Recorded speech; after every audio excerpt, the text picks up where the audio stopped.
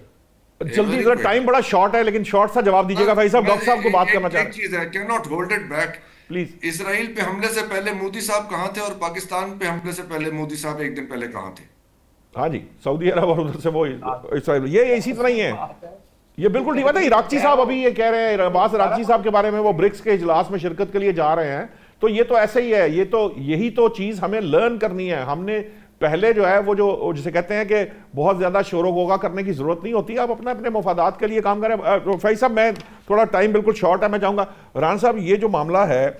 جس کی طرف بات کی ہے, ویسے تو فیضی صاحب نے ٹپ کر دیا ان صحافیوں کو جن کی چاندی ہونے والی ہے, پتہ نہیں اس لسٹ میں کون کون ہوگا, لیکن یہ جو معاملہ ہے, یہ اس قسم کی کمپین شروع ہوں گی, ہوتی ہے, وہ ہوتی رہیں گی اپنی جگہ, لیکن جو ایکچوئل ڈپلومیسی, ایکچوئل جو سسٹم ہونا چاہیے وہ یہی ہے. ہمیں تو کسی کے ساتھ کوئی دشمنی نہیں ہے, ہمارا تو مفادات کا معاملہ, اور اسی پہ ہمیں آگے بڑھنا چاہیے.